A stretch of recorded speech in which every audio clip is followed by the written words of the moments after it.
Welcome back to some new r/malicious compliance stories, where people comply to the letter, but not the spirit of a request. I hope you had a great day. Thanks for all the likes and comments on the last video. And now, let's start with the first story.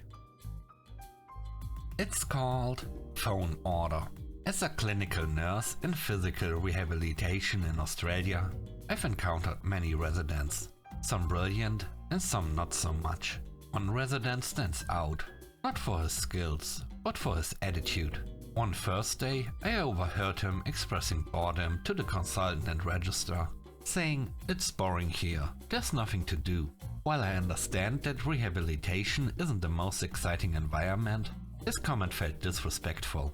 Just a couple of days later, this same resident was asked to recharge a pain medication order for a patient suffering from acute gout. The night before, we had to call the emergency department medical registrar for a phone order, because there was no doctor available on our campus overnight.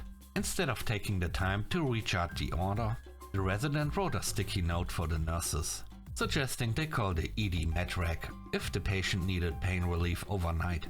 This would have taken him less time than rewriting the order. It seemed unfair to burden the ED team with our patient's needs. As the night duty nurse in charge, I found his note infuriating, especially after hearing his earlier complaint. When the patient inevitably experienced pain overnight, I had no choice but to call the same ED medrec who had handled the case the previous night. Understandably, he was confused as to why we were requesting the same order again, when it should have been addressed during the day. I explained the situation, including the sticky note, and after a brief silence, he provided the phone order. I thanked him and returned to assist my patient. The next night, I was pleased to see that the resident had finally rewritten the pain medication order. In fact, we never encountered another sticky note like that again, and orders were consistently updated on time. The next story is called No Macros. As an engineer contracting for a company a few years back, I faced a unique challenge, performing the same calculation for 24,000 different cases. I was using Excel, but having a formula stretched across 24,000 lines caused the spreadsheet to slow down significantly. To tackle this, I wrote a piece of Visual Basic code that calculated each case, and then pasted the results as values. It took a while to run, but once it was done, the spreadsheet ran smoothly without any lag. At the client's request, we were instructed to deliver all spreadsheets as macro-free workbooks. I suggested keeping a working copy with the macro, in case we needed to repeat the calculations later, but they insisted, no, save it as macro-free, so I complied. Fast forward 6 months, and I had moved on from that contract when I received a text message from them. "Hi, remember that piece of work you did with the macro?" I replied, "Oh yes, of course." Then they said, "We can't find the macro." I paused. "Yes, because I deleted it at your request." I offered to come in and rewrite the macro for them. They thought that was a great idea. But then I asked, "Just to clarify, I will be paid for this, right?" Their response, "No, we just want the macro." At that point, I had nothing to say. The third story is called Just Attitude. When I first got hired at my company, I jumped into creating videos, because I thought it would help bring in business for both myself and the store. For the first few weeks, everything was going great.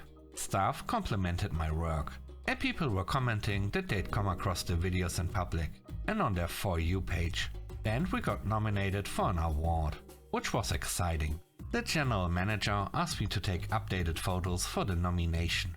As a photographer by trade, I happily agreed, but in hindsight, I should have asked for payment.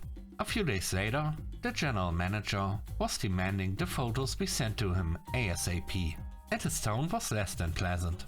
No thanks, no please, just attitude. That was the moment I decided I wouldn't volunteer to do anything outside my job description anymore. Fast forward a few weeks, and the owner asked me why I hadn't been making videos lately. I replied, "I haven't been feeling amazing," which my boss overheard. He shot back, "Well, you better start feeling amazing soon. Talk about entitlement." Today my boss approached me, and insisted that he needed 3 videos this week, with one due today. I replied, "A please and thank you would go a long way for motivation." He responded sarcastically, "Will you please do it so the GM gets off my back?" I shot back, "He can utilize manners too."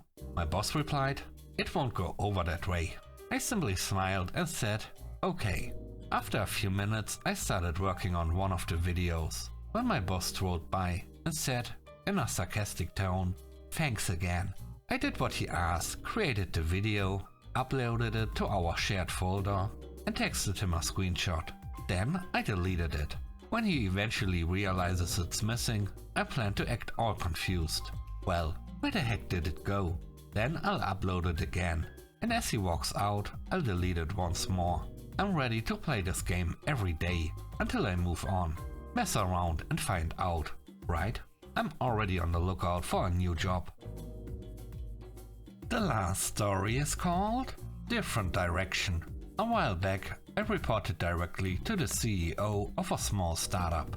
As is common in startups, things were often hectic, and the CEO frequently used my slides and reports for her presentations. I didn't mind at first, until we got a new manager. This manager was not pleased that my work was being used by the CEO without their input.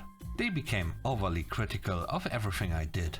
I thought to myself, fine, if they want better slides, I'll keep improving them. And I did, all while juggling 3 major projects for clients. Fast forward to a few weeks before my layoff, and suddenly I was getting feedback that they disliked my work. They claimed that all 3 projects I had been working on for 3 weeks were no longer aligned with the company's direction. They were pivoting, they said. I was annoyed, but accepted it.